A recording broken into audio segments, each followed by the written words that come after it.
revolução industrial que houve no século XVIII, ou seja, mais ou menos 400 anos atrás, para 500, houve essa revolução industrial que surgiu lá na Inglaterra.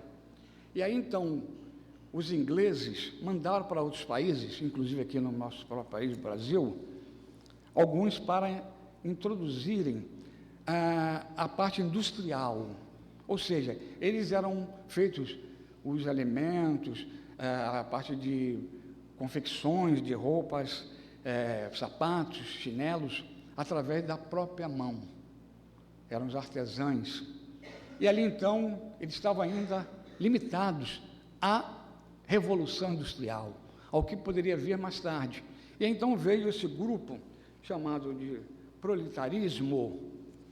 proletário, que são um grupo de trabalhadores em que realmente se dedicam para uma finalidade, não só o bem-estar financeiro, mas ela também para criar uma sociedade feliz, satisfeita, uma sociedade que poderia realmente deixar uma promessa cumprida, deixar algo que serviria para gerações futuras. Mas não é isso que eu quero falar nesta manhã.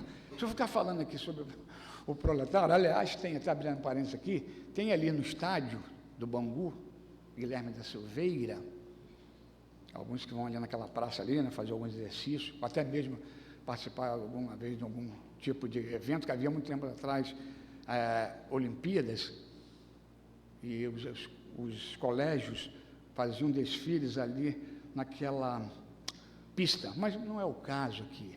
O que eu quero também demonstrar, que lá está escrito, lá, estádio proletário, quer dizer, foram os trabalhadores, foram aqueles que realmente derramaram, vamos dizer sangue, não, né? Sangue entre aspas, que puderam realmente dar o seu suor para aquele trabalho, não só na indústria têxtil, né?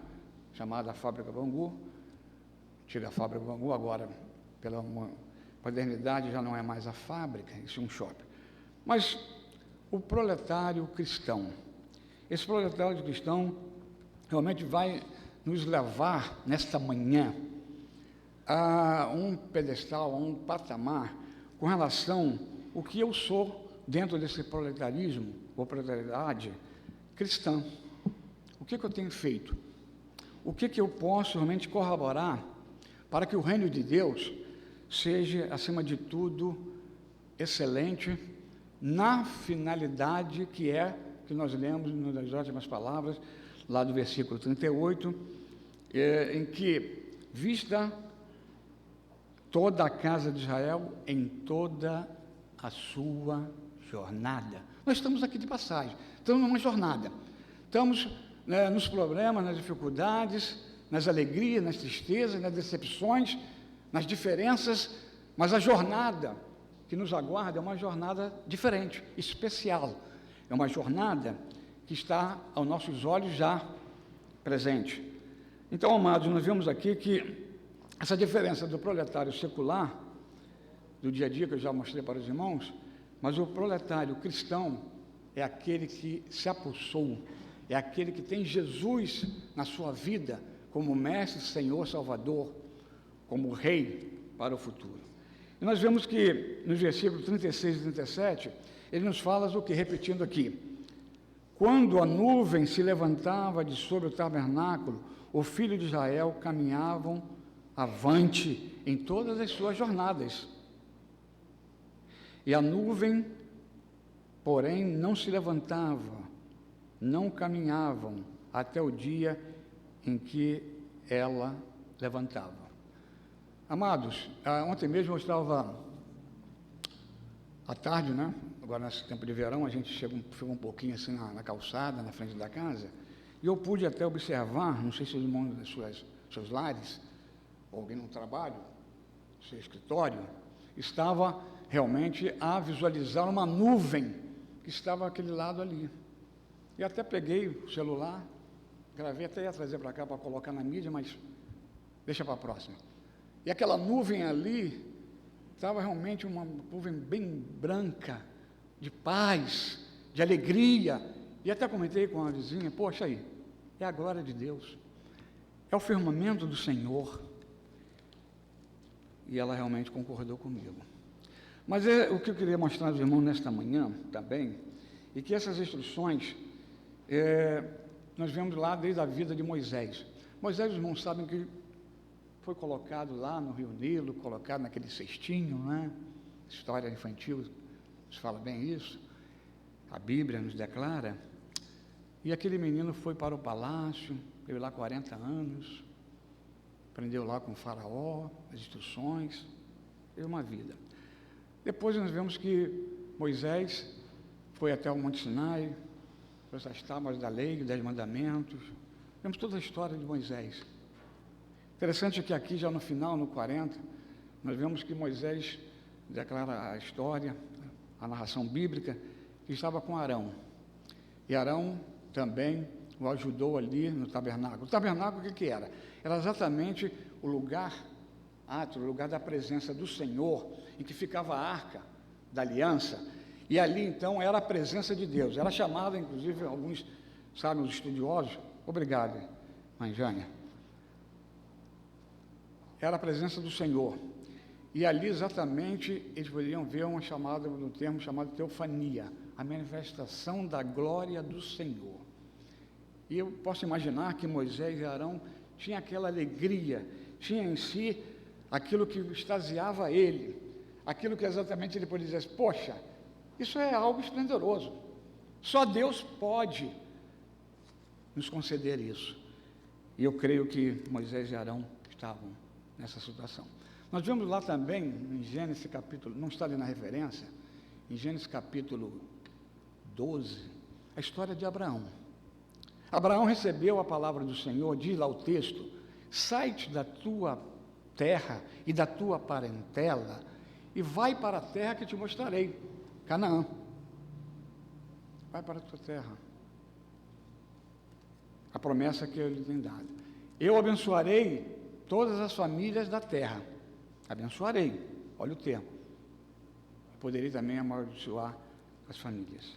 Mas, amados, vamos embora porque a hora não nos permite ficar aqui muito delongando. Vemos que a questão de Moisés, quando também ele morreu lá com o faraó, que estava perseguindo o povo de Israel, e diz o texto que eles atravessaram o Mar Vermelho a seco, e vieram então o exército de faraó, e foi tomado pelas águas. O que eu quero dizer isso nesta manhã? Eu quero ilustrar que a nossa vida às vezes é cheia de conturbações, de tempestade, é cheia de decepções, de amargura, de indolência, de coisas que às vezes mínimas e que às vezes trazem para nós um impacto muito grande, que às vezes nós achamos, poxa, que Deus é esse que eu sirvo? Mas isso não ocorrera com Moisés e Arão, porque eles estavam confiantes no Senhor da promessa, no Senhor nosso Deus. Meus amados, vemos aqui o primeiro ponto que diz que Moisés, ele ingressa e permanece com Cristo em Cristo. Já era ali exatamente uma profecia do que ele poderia ver. E lá em Isaías, capítulo 1, versículo 18 a 20, uns que têm suas Bíblias aí poderão acompanhar. Isaías, capítulo 1, não se fala nunca capítulo 1 não existe. Se fala sempre referência ao numeral, capítulo 1, versículos lá 18 a 20. Diz assim, vinde depois, adoraremos, diz o Senhor, ainda que os vossos pecados sejam como a escarlata, eles se tornarão brancos, como a neve. Ainda que sejam vermelhos como o carmesim, se tornarão como a lã. Se quiserdes e me ouvirdes, comereis o melhor dessa terra.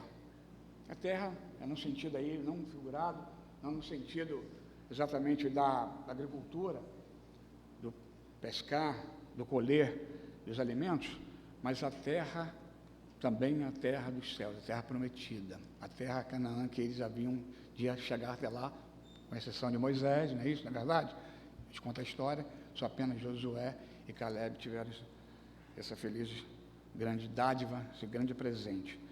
Então, amados, Moisés ingressa ali através já agora do profeta Isaías, mais ou menos aproximadamente 600 anos antes de Cristo, em que ele realmente já declara que aqueles que forem a Jesus iriam receber o sangue lavado, remido pelo Cordeiro. E ali então eles receberiam a salvação. Porque antigamente, quando Jesus ainda não havia estado na terra, eles eram salvos pela promessa. E a promessa estava não somente lá, como vemos em Abraão, mas como também em Moisés, Arão, tantos outros profetas, Isaías, maiores, menores. O segundo ponto que nós vemos aqui nesta manhã é a questão do proletário cristão. Ele se aperfeiçoa na fidelidade, na comunhão com o Senhor. Está lá em João, capítulo 15, versículos 7 e 8. Coloquem, por favor, amados aí da mídia aí. Entra lá, Jaqueline, entra lá. Um pouco. É a modalidade, não é isso? É a modernidade com relação à questão de estarem lá a questão da mídia. João 15, 7 e 8. Ainda não deu para colocar, nós vamos ver aqui na minha Bíblia de estudo. João 15, diz assim: se permanecerdes em mim, e as minhas palavras permanecerem em vós, pedireis o que quiserdes, e vos será feito. Nisto é glorificado meu Pai, em que deu muito fruto, e assim vós tornareis meus discípulos. Vou repetir, 7, de João 15, 8, 7 e 8. Se permanecerdes em mim, e as minhas palavras permanecerem em vós, pedireis o que quiserdes, e vos será feito. Nisto é glorificado meu Pai, em que deis muito fruto. Está bem aí? Muito fruto? Não é fruto qualquer, não é apenas mediano, não é um fruto, mas um fruto que vós tornareis meus discípulos. Que palavra do Senhor, né? De convite, uma palavra para que todos aqueles que chegam a Ele possam realmente, não somente receber o fruto, ser egoísta, ser querer só para si próprio mesmo, usufruir daquilo. Inclusive, abrindo um parênteses aqui, alguns irmãos, alguns crentes, algumas pessoas, que elas, é chamado lei do egoísmo, a lei de que recebi a vitória, a bênção, e agora então, deixa comigo, os outros fiquem para lá, à mercê, talvez, de progredir também. Mas o Jesus é bem claro: quem permanecer em mim, sereis meus discípulos, dareis muitos frutos. Meus amados irmãos, eu estou lendo um livreto que eu recebi lá da empresa que eu trabalho, não vou fazer propaganda aqui, mas é a empresa, inclusive, que é de assistência aqui à igreja, de um chamado Minutos da Paz. O irmão que não tem o hábito de ler, passa a ler algum livro. Ou só ler jornal, ou fazer palavra cruzada, ou fazer diagramas. Não. Passa a ler um livro, principalmente o livro de bolso, que é fino, né? Aqui contém 100 reflexões, até coloquei sexta, ontem e hoje também no grupo, não só do grupo Esperando a Terceira Idade, mas como também da igreja.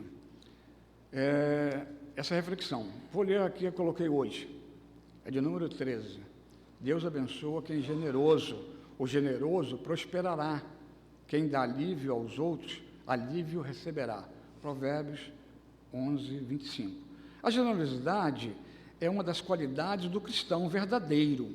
A pessoa generosa busca ajudar aos outros com seus recursos, seu tempo, seus talentos. Ser generoso, exatamente ajudar quem está necessitado, sem esperar nada em troca. Foi isso que Jesus fez o tempo em todo que esteve aqui na terra. aproximadamente 33 anos. Ofereceu amor, cuidado, cura, libertação, salvação. Por isso o cristão não pode ser egoísta, ignorando os problemas dos outros. A pessoa generosa reflete o amor de Deus, que nos dá bênçãos com generosidade. Se os irmãos quiserem a fonte, eu posso passar para os irmãos. Leiam, faz o hábito da leitura. Nós temos aí o bom amigo, né? Bom dia, amigo, que a igreja distribuiu aí para os irmãos, muito bom. Coloquei lá na minha estante, lá na sala, até quem chegar, leia aí o que Deus está falando hoje. E também em outros livros. Mas o importante é a Bíblia, a palavra de Deus. Mas sigamos em frente, porque o tempo urge, tal como o leão. Mas, como nós precisamos ser organizados, seremos prudentes. Lá também em João, não coloquei isso na referência ali para os irmãos da mídia, não. Lá em João capítulo 21, versículos 15 a 17, houve um diálogo lá com Jesus e Pedro. E esse diálogo, ele nos chama bastante atenção. Ele nos chama a darmos, acima de tudo, e não apregoarmos somente, não apenas na teoria, no discurso, na prédica, mas também no dia a dia, na realidade. Jesus vira para Pedro e fala assim: tu me amas, Pedro? Pedro responde, talvez um pouco tímido, um pouco inibido, um pouco que na sua não verdadeira de se expor naquele momento, ele vira: Senhor, tu sabes que eu te amo. E então Jesus, para confirmar, perguntou pela segunda vez, lá em João, exatamente, capítulo, eu falei para os irmãos, 21, de 15 a 17. Depois os irmãos acompanham aí, pode ver se o pastor Carlos César está blefando, não blefando, dizendo incorretamente o que diz o texto, ou, no caso aí, um texto sob pretexto, em que ele realmente fala pela segunda vez: Pedro, tu me amas? E aí Pedro: tu sabe, Senhor, tu sabe que eu te amo. E vai para a terceira vez, então. Diz que uma é pouco, né? Na nossa vida particular, 2 é mais ou menos, 3 é demais. Mas Jesus queria confirmar de Pedro realmente ali aquilo que ele estava convivendo com ele, passando aqueles 3 anos, que ele chamou lá na Mar da Galileia de pescador normal para pescadores de homens. E aí então: tu me amas, Pedro? Ó Senhor, tu sabes que eu te amo. Qual foi a resposta do Senhor Jesus? Então apacenta os meus cordeirinhos, apacenta os meus irmãos, apacenta o reino de Deus, apacenta a igreja, apacenta os meus amigos, meus irmãos, meus familiares, meus chefes de trabalho, quem quer que eu estou à volta no dia a dia. E então, finalizando esse colóquio, esse diálogo entre os dois, realmente ali, Pedro, talvez, vamos dizer que ele tenha se convertido, que ele se converteu antes, não. Quem vier a mim, de maneira nenhuma o lançarei fora. E aí então, Pedro, então, talvez, lá naquela situação que ele negou o Senhor 3 vezes, até que o galo cante, tu me negarás 3 vezes, e ali eu creio que Pedro veio as lágrimas. Não uma lágrimas técnica, não. Uma lágrima no sentido de realmente cumprir alguma coisa, para atender, às vezes, a solicitação de alguém, não. Uma lágrima espontânea, de um coração arrependido, de um coração que está à mercê de seguir a Jesus. E assim Pedro fez. O proletário cristão, ele também nos coloca numa situação de que nós precisamos receber a recompensa. Essa recompensa final está exatamente lá em Apocalipse, capítulo 7, versículos de 13 a 17. Não sei se já normalizou ali a nossa tela. Já está lá. Apocalipse, capítulo 7, versículos de 13 a 17. Irmãos, leiam e acompanhem aí. Então, está funcionando? Tá, muito bom. O dos anciões, tomou a palavra dizendo: estes que se vestem de vestiduras brancas, que são... E de onde vieram? Respondi-lhe: meu Senhor, tu sabes. Ele então me disse: são estes os que vêm da grande tribulação. Lavaram suas vestiduras e as avejaram no sangue do Cordeiro. Amém. Toda honra, toda glória ao Senhor. Razão porque se acham diante do trono de Deus e o servem de dia e de noite no seu santuário. E aquele que se assenta no trono estenderá sobre eles o seu tabernáculo. Jamais terão fome. Oh, maravilha! Nunca mais terão sede. Não cairá sobre eles o sol, nem ardor algum. Pois o Cordeiro que se encontra no meio do trono os apacentará e os guiará para as fontes da água da vida. E Deus lhe enxugará dos olhos toda lágrima. Que certeza, né, amado? Que posição é esta que o Senhor nos garante? Não jamais desse sofrimento, dessa tribulação, dessas diferenças políticas, desse ódio que às vezes apregoam e dizem por aí afora, mas lá não terá isso, porque não vai haver mais sofrimento, sofrência, não terá mais perturbação, mais coisas que nos incomodam e nos tiram até do sério, nos tiram às vezes até da comunhão com o Senhor. E aí então tem essa esperança em Cristo.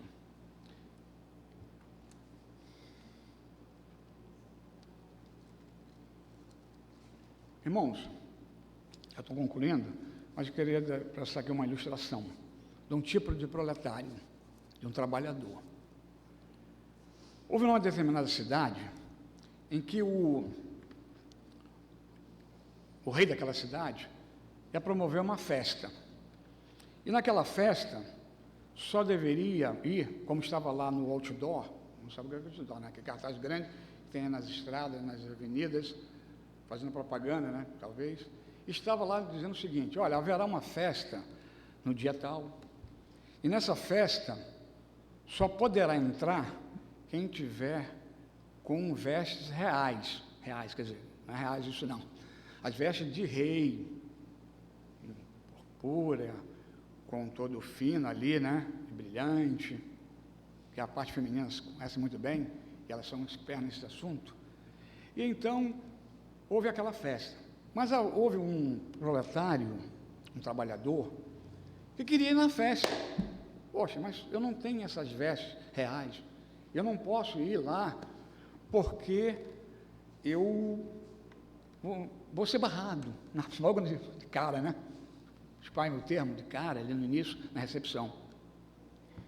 E aí, então, mas depois, aquele trabalhador, esse proletário, ele falou assim: não, eu vou tentar ir lá, vou chegar até lá. O que pode ocorrer, eu vou receber o sim, eu vou receber as boas-vindas, eu vou receber um não. Mas não espero que seja essa a resposta que eu quero ouvir. E aí, então, aquele proletário, aquele trabalhador rural, braçal, aquele que faz o trabalho aí, inclusive, na manutenção das nossas ruas, não entenderam quem é, foi. E chegando lá, chegou até a porta, e logo os segurança, naturalmente, falou assim: não, o senhor não está numa roupa decente para esse evento, para essa realização. O senhor não pode entrar na festa, não pode de maneira nenhuma, nem pensar, porque eu serei, inclusive, crucificado, eu serei realmente disciplinado. Não, não pode. Poxa, mas queria tanto entrar nessa festa, meu desejo no meu coração era participar dessa festa. Tá bom, vou fazer o seguinte, dizendo lá o segurança, né, a recepção. Vou fazer o seguinte, vou lá falar com o rei. Não vou garantir nada, mas vou tentar, né? Custa tentar, né? Se não tem mais fora aí um provérbio que arrisca não petisca, e a esperança, não gosto muito dessa frase não, é a última que morre, mas deixa para lá. E aí então, o segurança foi até o rei. Chegando lá no rei,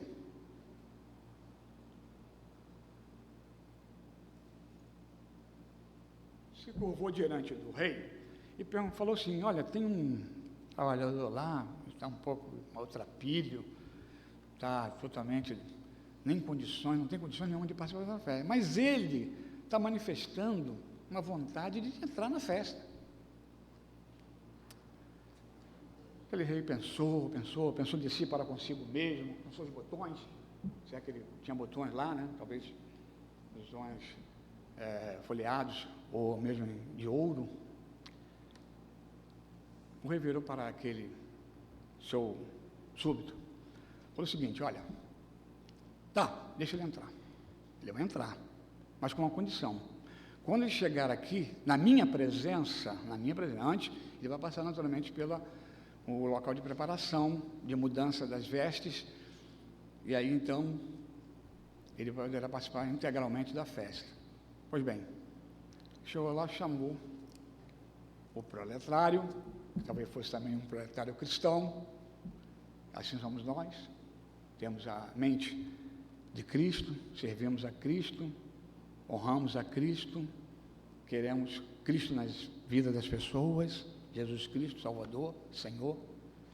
Olha, ele autorizou você a entrar, sendo que você vai entrar, vai com essas vestes. Ele entrou, colocou aquela roupa, né? Roupa realmente de rei, se sentiu ali, né? Todo poderoso, diferente. Aquilo, inclusive, até abalou a sua psique, o seu lado humano. E aí, então, ele foi com a roupa. Chegou na presença do rei, chegou lá, mas ele foi com um problema. O rei não aceitou de maneira nenhuma. Sabe o que ele fez com as vestes antigas que ele tinha com ele? Ele pegou, colocou aqui debaixo do braço. O rei: não, senhor.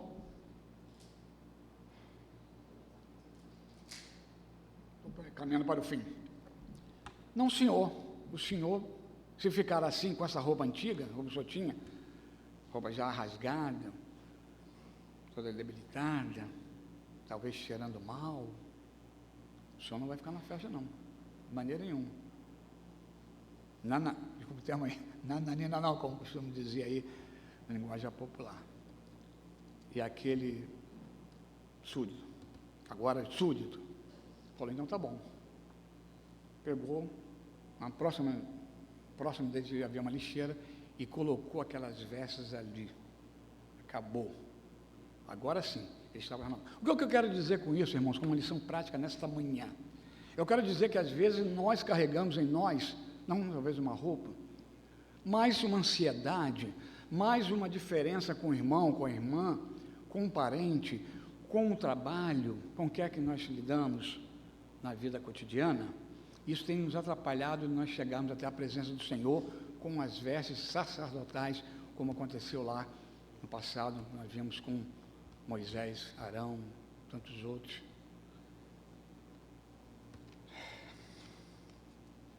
Qual tem sido a sua pessoa? Como tem sido eu, Carlos César, como proletário cristão?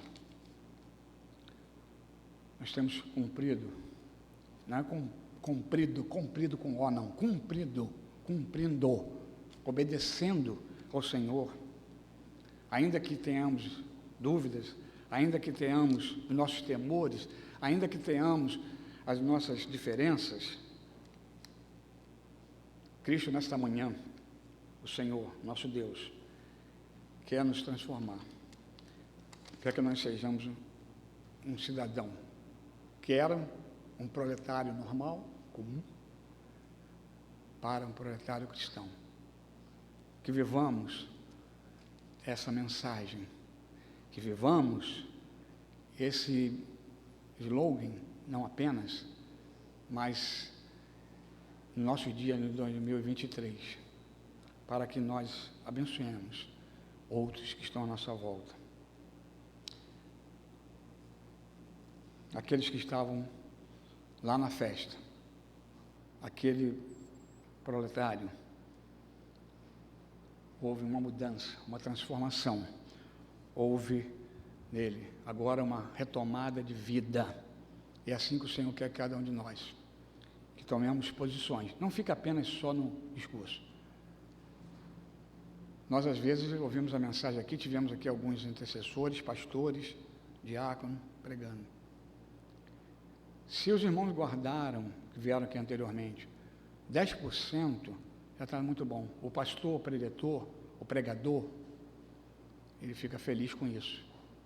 Agora, se os irmãos não colocarem isso na vida de vocês, infelizmente, de nada adiantou a gente fazer um esboço, de nada adiantou a gente mirarmos, fazendo umas pesquisas, nos deleitarmos naquilo. Queres ser um proletário de Cristo? Que o Senhor nos abençoe. Que o Senhor faça realmente de nós mais fiéis a Ele, mais responsáveis, mais, mesmo que a gente esteja no montouro. Não sabe o que é montouro? Montouro é o lixo. Montouro é aquele lixal. É aquilo que realmente só tem coisas ali que não servem para nada, apesar de que alguns retiram alguma coisa de lá para a sua sobrevivência. Mas às vezes o homem não pode ficar mais no montouro. Não pode ficar na miséria. Tem que realmente seguir, de cabeça erguida, para Cristo, autor da nossa salvação e da vida eterna. Que Deus nos abençoe. Amém? Ó Deus, é tão maravilhoso, Senhor, nós estarmos não só como ouvintes, não somente, a Deus, tendo uma palavra discursal, não apenas, Senhor, conhecimentos teóricos, bíblicos, ilustrações, mas que a Tua palavra realmente encontre guarida cada vez mais em nossos corações, para que, ó Deus, eu, meus irmãos, possamos realmente no final deste ano dizer: ó Senhor, eu te agradeço por tantas bênçãos que Tu fizestes a mim e à minha igreja. Ó Senhor, Tu possas realmente estar conosco, que nós possamos superar dificuldades, os traumas, que possamos, ó Deus, olhar para a cruz de Cristo, quando Ele lá no Calvário morreu por nós, morreu por você, meu querido ouvinte, que está acompanhando essa mensagem. Ele quer também, nesta manhã, te transformar, te colocar umas vestes novas, umas vestes reais de Cristo Jesus na sua vida, para que você possa realmente adentrar também lá na mansão celestial. Essa deve ser a nossa convicção, deve ser a nossa certeza, porque as outras coisas não são certas nesta vida, certo somente quando nós somos lavados e purificados pelo sangue de Jesus. Dá-nos a Tua graça e o Teu poder. Assim oramos em nome de Jesus, o nosso bendito Salvador. Amém. Irmão Dalton, nós vamos louvar com